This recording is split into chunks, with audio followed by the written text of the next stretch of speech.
so beautiful, so beautiful. এই আমি তেল ছড়িয়ে দিলাম। পুটি তুই আবার হাঁটতে শুরু কর, আর ন্যাপলা তুই দরজায় টোকা মেরে ঘুমটা ভাঙা। ঠিক আছে। কে এত রাত্রের দরজায় এইভাবে ঠোকা মারিতেছে? গিয়ে দেখি তো। বাবা রে, খেলাম আমার ক্ষমতা বুঝি ভাঙিয়া গেল।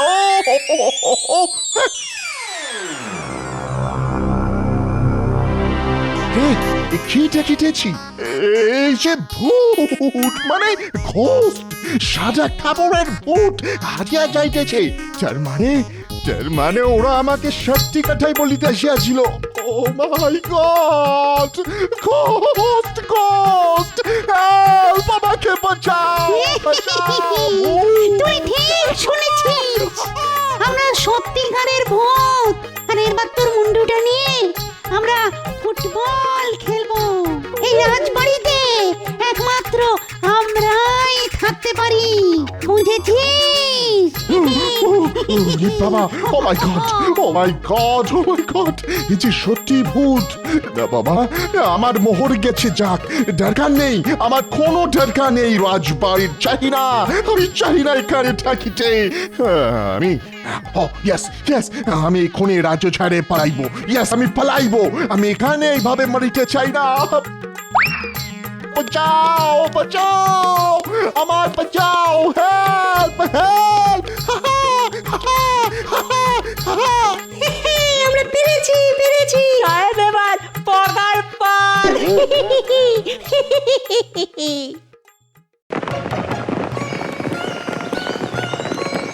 আরে আসুন মহারাজ, আসুন রানীমা। আরে গোপাল যে, কিন্তু আমাদের মন্ত্রীকে তো দেখছি না, সে কোথায়? আর কি বলবো মহারাজ, আসলে হয়েছে কি, কি এত বড় আস্পর্ধা মন্ত্রীর? ও কিনা আমার রাজবাড়ি বিক্রি করতে চলেছিল। দাঁড়াও, ওকে শুধু আমি একবার হাতের কাছে পাই, তারপর ওর ভিটে মাটি আমি বিক্রি করিয়ে ছাড়ব। মহারাজ ওসব কথা ছেড়ে এবার ভেতরে চলুন। হ্যাঁ গোপাল, চলো আর তোমরাও সবাই এসো।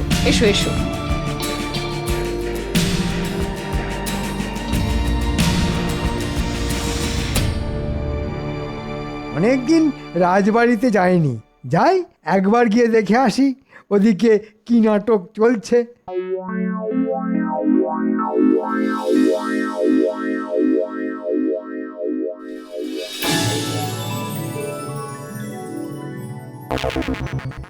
কি মহারাজ, আপনি? হ্যাঁ আমি না তোকে তুমি, কত ছাড়া। না মানে আমি তো ওই ইংরেজ সাহেব, মানে আর হবে না মহারাজ, আর কখনো এরকম ভুল কাজ করব না।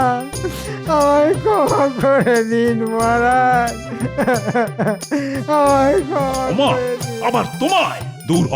দূর হও এই রাজবাড়ি থেকে। আজকের পর আমি যেন তোমার মুখ আর না দেখি। আর হ্যাঁ মন্ত্রী মশাই, এ কি মহারাজ, আজ যেন আপনাকে একটু চিন্তিত দেখাচ্ছে। মন্ত্রী, আজ আমার মনটা তেমন একটা ভালো নেই। কেন মহারাজ? আজ সকালে পত্র মারফত খবর পেলাম যে রানীর মা, অর্থাৎ আমার শাশুড়ি মায়ের শরীর নাকি খুব খারাপ। তাই আমি একটু চিন্তিত। এ তো সত্যি খুব চিন্তার কারণ দেখছি মহারাজ। তাই আমি ভাবছি যে আজই দুপুরে রানীকে নিয়ে আমার শাশুড়ি মাকে একবার দেখে আসবো।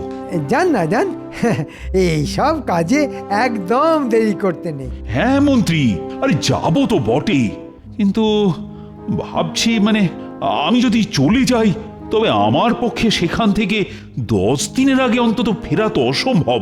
ততদিন এই রাজ্যের দেখভালের কি হবে? কেন মহারাজ, দেখভালের জন্য তো আমি আছি, আপনি একদম নিশ্চিন্তে যান, কোনো চিন্তা করবেন না। দেখেছো মন্ত্রী ঠিক সুযোগ বুঝে নিজের কাজ গোছাবার তালে আছে। তুমি ঠিক পারবে তো সামলাতে? আপনি একবার এই দায়িত্বটা আমায় দিয়েই দেখুন না। ঠিক আছে ঠিক আছে, তাহলে এই কথাই রইল। আমি তবে মন্ত্রীর কাঁধেই এই রাজ্যের দায়িত্ব দিলাম। তাহলে আজকের মতো সভা এইখানেই শেষ। তোমরা এবার এসো, আর আমিও বেরোবার জন্য প্রস্তুত হই। মহারাজ, আপনি তো আর জানেন না যে আপনি এই দায়িত্ব আমার ঘাড়ে দিয়ে কি ভুলটাই না করলেন। মহারাজ চলে গেলেন আর দায়িত্ব দিয়ে গেলেন ওই শুটকো মন্ত্রীকে। এখন ভাবছি এই মন্ত্রী আমাদের উপর কি অত্যাচারটাই না করবে। না, আমায় দেখছি একটু সাবধানে থাকতে হবে, কারণ ওর তীর তো সব সময় আমার পিছনেই তাক করে আছে। গোপাল দাদু, গোপাল দাদু, আমরা এসে গেছি গল্প শুনবো বলে। ঠিক আছে ঠিক আছে, বল তাহলে তোরা কিসের গল্প শুনবি বল। ভূতের গল্প। না না দাদু, রাজার গল্প। ঠিক আছে, শোন তবে তোদেরকে একটা রাজাও আছে আর তাতে ভূতও আছে, এমন একটা গল্প শোনাই। শোন তবে, এক দেশে ছিল এক রাজা। সেই রাজা যখন তখন যা খুশি করে বেড়াতো আর ভাবতো যে ও দাদু, তুমি আমাদের গল্প শোনাতে বসে আবার কি ভাবতে বসলে? মন দিয়ে গল্পটা বলো না। ও হ্যাঁ হ্যাঁ হ্যাঁ, বলছি বলছি, হ্যাঁ কি যেন বলছিলাম, হ্যাঁ হ্যাঁ মনে পড়েছে। তারপর বলি শোন, সেখানে ছিল তার এক বদমাশ মন্ত্রী। সেই মন্ত্রী করত কি, সব সময় রাজ্যকে কিভাবে বিপদের মধ্যে। ও দাদু, তুমি এরকম মাঝে মাঝে স্বপ্নের দেশে চলে যাচ্ছ কেন বলো তো? তোমার বুঝি রাতে ভালো করে ঘুম টুম হয়নি? না রে গুলটে, আসলে আমি না একটা অন্য চিন্তায় ডুবে আছি। শোন, আমি বলি কি, তোরা এখন বাড়ি যা, আমি না হয় পরে তোদেরকে ডেকে একটা ভালো দেখে গল্প শোনাবো। এই গল্পটার থেকে অনেক ভালো, বুঝলি? তোর ভাল লাগে না? আচ্ছা তুই বল পুটি, গোপাল দাদু কি এটা আমাদের সাথে ঠিক করলো? কিসের ঠিক? এই যে আমাদের ভূতের গল্পটা শোনালো না। আমার মনে হয় আমাদের গল্প না শোনানোর জন্য গোপাল দাদুকেই আমাদের একটু জব্দ করা উচিত। ঠিক, আমার মাথায় একটা দারুণ বুদ্ধি এসেছে। এতে গোপাল দাদুও জব্দ হবে আর তার সাথে দাদুকে ভয় দেখানো হবে। সেটা কি রকম? শোন তবে, কানে কানে বলি।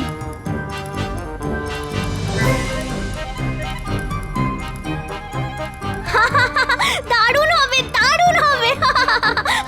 তাহলে আজ রাতে জমবে মজা।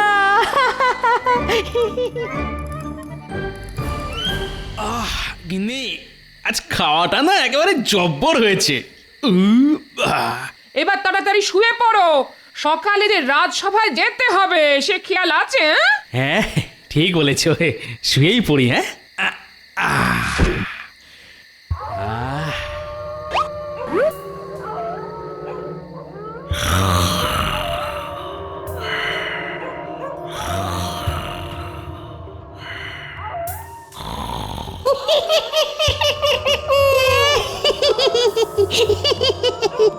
এই মেয়ে তবে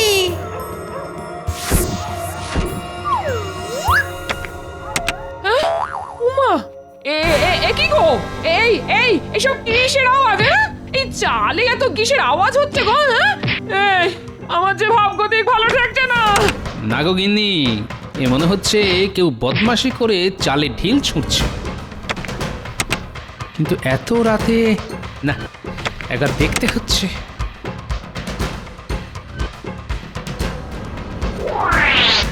তুই দেখি তো। আরে আরে, কি দেখছি? এই যেন একটা মেয়ে সাদা কাপড় পরে লণ্ঠন হাতে ওই অন্ধকারের ঝোপের দিকে মিলিয়ে গেল না? এই গুলটি, এবার তোর পালা। হাও মাও খাও, মানুষের গন্ধ পাও। আজ কাউকে ছাড়বো না, সব কটার মাথা চিবিয়ে চিবিয়ে খাবো। আরে আরে, এই যে সত্যি ভূতের গলা। এই গিন্নির জ্বালায় যদি কিছু একটা করা যায়। এনার আবার কি হলো? ভালো কথা বলছি, খাটে তলায় এসে ঢুকে পড়ো। দেখছো না ভূতের গলার আওয়াজ? যত সব ভিতুর দল। না গো না, এইরকম করো না গো, তুমি না আমার স্বামী। আমি বাবা এই বয়সে আর বিধবা হতে চাই না গো। আরে ধুর, এটা কে রে? ঠিক আছে ঠিক আছে, তবে আর কি, আবার এই ভূতের ভয়ে এইভাবেই বসে বসে খাটের তলায় সারা রাত কাটাও, যত সব।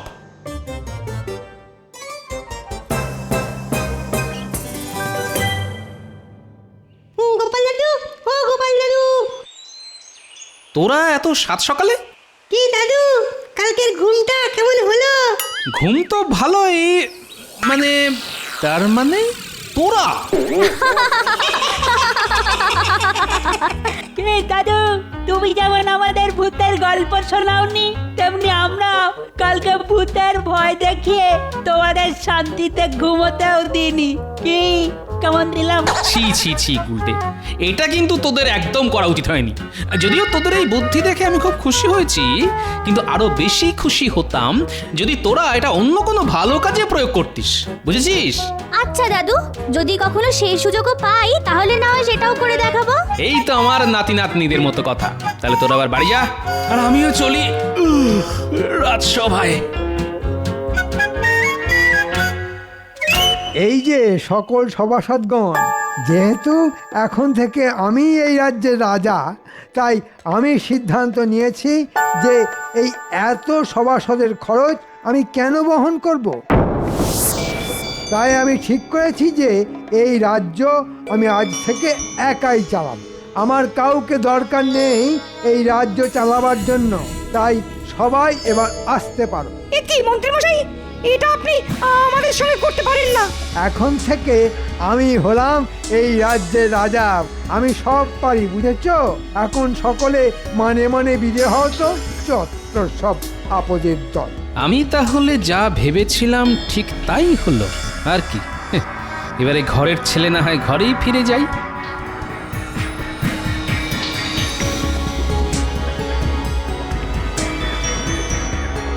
এবারে সব ব্যাটা জব্দ।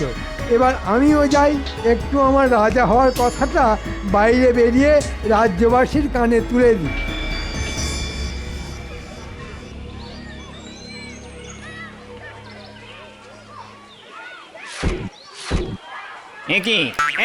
এসব কি হচ্ছে?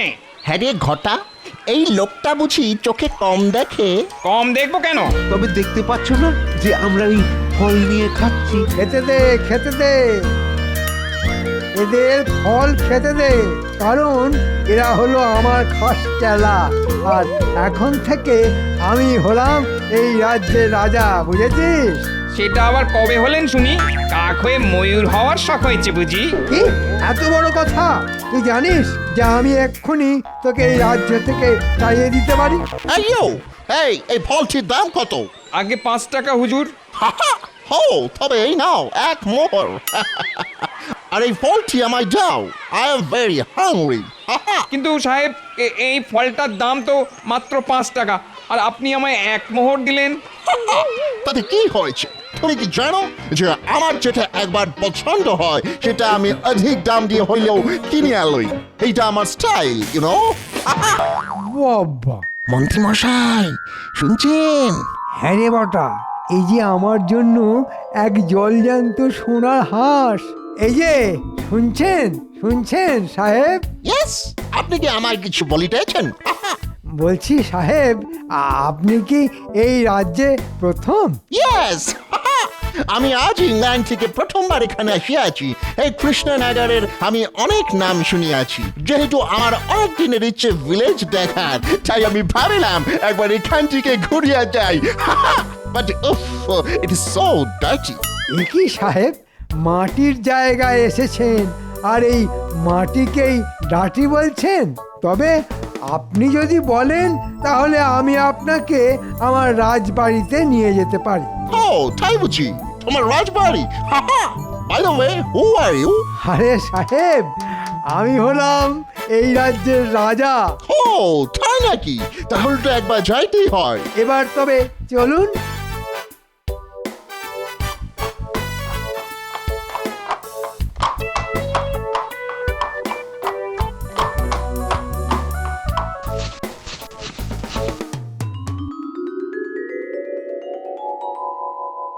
কেমন দেখলেন আমার রাজবাড়ি? বিউটিফুল, নাইস, অসাধারণ। এত সুন্দর একটা রাজবাড়ি এই ভিলেজে দেখিতে পাবো এটা আমি কল্পনাতেও ভাবিনি, আমি স্বপ্নেও ভাবিনি। আমার অনেক দিনের একটা আশা ছিল যে আমারও এইরকম একটা রাজবাড়ি হবে। বাহ, এ তো মেঘ না চাইতেই জল। এ তো খুব ভালো কথা সাহেব। জানেন সাহেব, শখ কখনো ফেলে রাখতে নেই। তাই আপনি যদি এই রাজবাড়িটা কিনতে চান তো আমি আপনাকে দিতে পারি, কিন্তু এর জন্য যে আমার 1000 মোহর লাগবে। সত্যি তুমি আমায় এই রাজবাড়িটা দিবে? তো আমি তোমাকে 2000 মোহর দিতে রাজি আছি। এই নাও 2000 মোহর। Take it. আহা, আজ যে কার মুখ দেখে উঠেছিলাম। চল বটা হটা, এবারে আর কৃষ্ণনগরে থেকে আমাদের কোনো কাজ নেই। মহারাজ ফিরে আসার আগেই এখান থেকে পাততাড়ি গোটাতে হবে। হ্যাঁ, কি বলিস?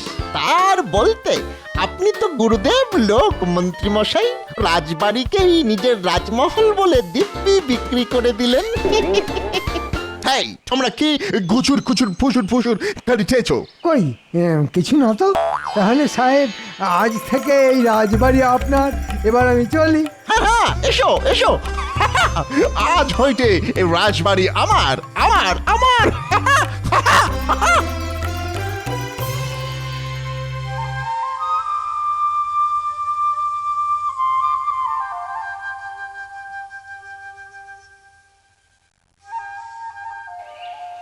এই তো সবাই এসে গেছেন দেখছি। তাহলে তাহলে কি ঠিক করলেন সবাই? আমার মনে হয় মন্ত্রী মশাইয়ের কাছে যদি আমরা সবাই ক্ষমা চাই, তাহলে তিনি আবার আমাদের সবাইকে সভায় ঢুকতে দেবেন। তাহলে চলুন। হ্যাঁ, চলুন।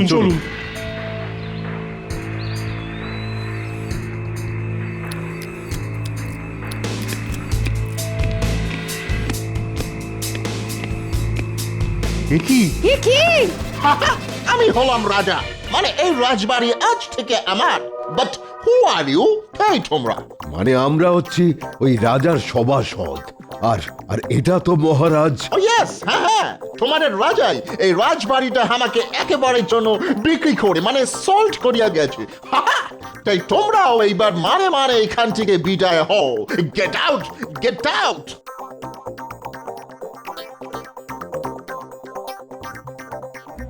এইবার কি হবে?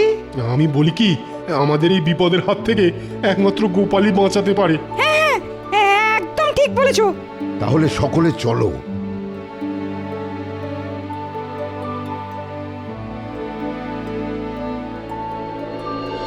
জানো গোপাল, মন্ত্রীমশাই এক ইংরেজ সাহেবের কাছে অনেক অর্থের বিনিময়ে রাজবাড়িটা বিক্রি করে দিয়েছেন, আর সেই এখন রাজা হয়ে সিংহাসনে বসে হুকুম চালাচ্ছে। দুষ্টু। এবার তুমি বলো গোপাল, আমরা কি করি? হ্যাঁ, সে কি? গোপাল, এখন তুমি ভরসা, নইলে যে বাকি সবাই ফর্সা। করবো তো বটে, কিন্তু কি কি কি কি হ্যাঁ? পেয়েছি। কি পেয়েছো গোপাল? বুদ্ধি। এবারে দেখছি ওই সাহেব কি করে ওই রাজবাড়িতে টেকে। তাই বুঝি? তা কি করবে গোপাল? শুনুন তবে। তাহলে চলুন এবার সবাই কাজে লেগে পড়ি।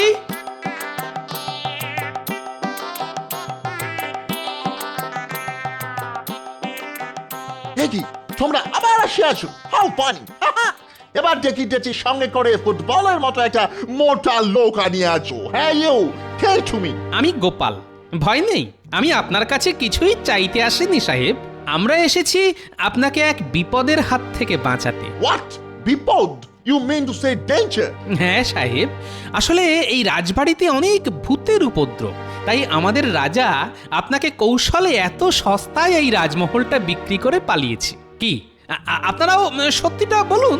হ্যাঁ সাহেব, গোপাল ঠিকই বলছে। এখানে সত্যি ভূত আছে। রাবিশ!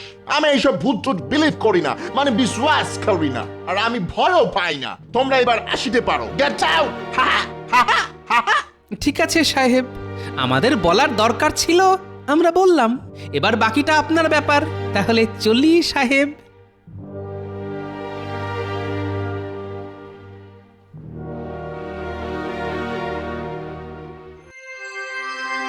এবার কি করবে গোপাল? এবার এবার আর আমি কিছু করব না, করবে ভূত।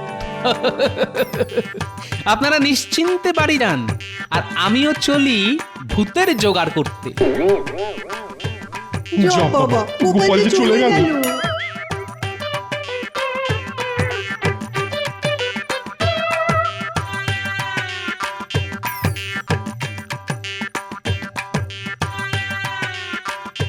এই যে বাচ্চারা, খুব যে খেলা হচ্ছে, পড়াশোনা নেই বুঝি? দেখো গোপাল দাদু, শরীর ভালো রাখার জন্য না একটু খেলাধুলা জরুরি। পড়াশুনো করলে তো আর শরীর ঠিক থাকবে না। শোন, তোদের আমার হয়ে একটা কাজ করতে হবে। কি কাজ দাদু? শোন তবে,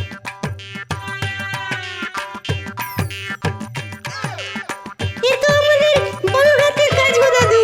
তাহলে যা, কাজে লেগে পড়।